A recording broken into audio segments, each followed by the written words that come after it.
सारे सम्मानित साथीगण और हमारे लोगों शाखा के सक्रिय पदाधिकारी एवं सक्रिय सदस्य साथियों, जैसा कि आपको बताया गया कि आज हम लोग का प्रोग्राम था गेट मीटिंग का और संदर्भ NFIR का निर्देश, NFIR द्वारा ये निर्देश हम लोगों को मिला। सारा पूरे 17 जोन में जितने भी यूनियन NFIR से जुड़े हुए हैं वे लोग 17 से 21 तक विरोध सप्ताह मनाएंगे और मुद्दे भी निर्धारित करके वहीं से आया था, जिसमें कि सर्वोपरि मुद्दा कौन था? NPS, UPS और OPS का। अभी हम लोगों को मालूम है कि 1 अप्रैल से राजपत्र जारी हुआ है और UPS के लिए विकल्प मांगा जा रहा। जो लोग NPS में हैं वे चाहें तो UPS में अपना विकल्प दे सकते हैं। 1 अप्रैल से लागू होगा UPS। तो चूँकि हम लोग इसके जब इलेक्शन के समय आए थे और हम लोग कैंपेन कर रहे थे, उस समय से ही ये ज्वलंत मुद्दा था और इस पर हम लोगों ने बताया था कि UPS किसी भी हालत में अच्छा नहीं है और ये OPS का समकक्ष नहीं है। और इसीलिए हम लोग ये अप्रैल 1 के पहले विरोध सप्ताह मना करके हम ये जागरूक करने के लिए आए हैं कि UPS में जो विकल्प मांगा जा रहा है ये काफ़ी, जिस तरह से सिंह साहब बताए आपको, कि सोच समझ करके देना है और सोच समझने में हम लोग मदद यही आपको बताएं देने के लिए आए हैं कि इसमें जो खामियाँ जिसको कि आपको जो मिला होगा पर्चा लिफलेट मिला है, उसके पीछे में उसका कमी डिफिशियंसी क्या क्या है हम लोग उसमें दर्ज किया है, उसको माइन्यूटली आप पढ़िए। और हम मोटे तौर पर आपको यह बताना चाहेंगे कि सबसे बड़ा जो अंतर है कि आपका OPS जो था, पहले तो एक बात कह दें कि OPS कोई स्कीम नहीं है। हम लोग ये डिनोट करने के लिए कि पुराना जो पहले मिलता जो 71 से मैंडेटरी लागू हुआ था उसके बारे में हम लोग कहना चाहते हैं, और NPS जो 2004 से लागू हुआ, तो वो भी न्यू बोलते हैं हम लोग, लेकिन नेशनल पेंशन स्कीम उसका नाम है। और ये जो है सरकार द्वारा जो पहले दिया जाता था वही पेंशन, वो जो हम लोग पुराना बताने के लिए कह देते हैं। तो जो पहले का पेंशन मिलता था जो 4 के पहले, उस पेंशन में कोई कंट्रीब्यूशन एम्प्लॉय को नहीं देना पड़ता। और NPS में क्या है कि आपको 10% कंट्रीब्यूशन अपने सैलरी से देना, तो बेसिक सैलरी का 10% आपको देना पड़ता।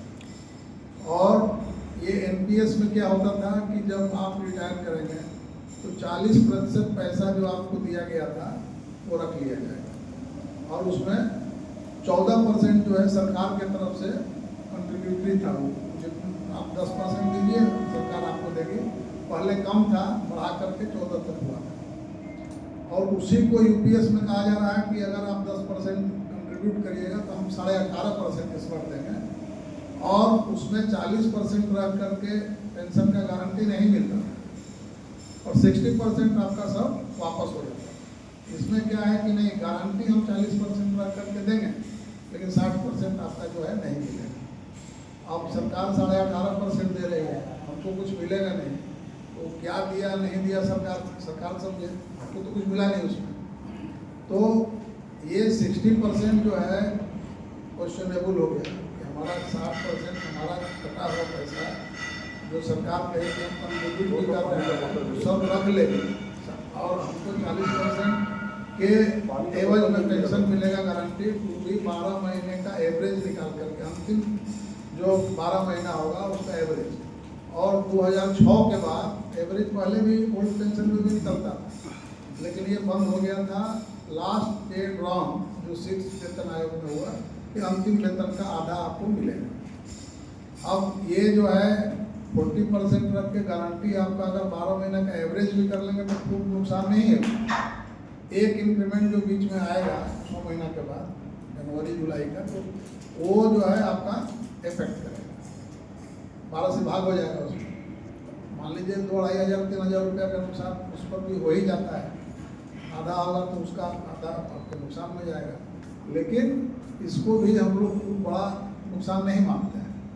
नुकसान सिर्फ ये है कि आप हमारा पैसा ले लें, बेसिक सैलरी का 10% लेंगे, 18.5% देंगे और एक 40% जो कॉर्पस पूरा बनेगा वो आप रख लेंगे, तो 60% का क्या होगा? अगर OPS में हमारा 10% ऐसा कटता है तो PF है उसका इंटरेस्ट मिलता है।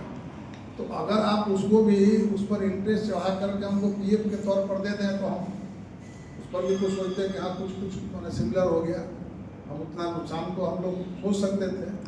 लेकिन यहाँ क्या है कि साफ पैसा ही आपका सरकार के पास। अब अगर सवाल उठाया गया जब कैबिनेट के मंजूरी के बाद 24/8 को JCM का अर्जेंट मीटिंग बुलाया गया, शनिवार को प्रधानमंत्री साहब के आवास पर 24/8 को, तो उस पर जब दिया गया तो हम लोग के तरफ से NFIR के राघवैया साहब ये पेश किए कि इसमें ये यहाँ गैप है और इसको आप लोग पहले भरिए तब हम लोग बात करें। और वो जो इसके पहले मीटिंग में ही बात हो चुका था कि यहाँ जो आप उसको हमें को पूरा कीजिए, और उस समय 24/8 को पहले कैबिनेट मंजूर करके और ला के दिया कि कर दिया है, ये बता दिया गया और इतिला करने के लिए बुलाया गया, उस पर कोई आपका कंसेंट नहीं।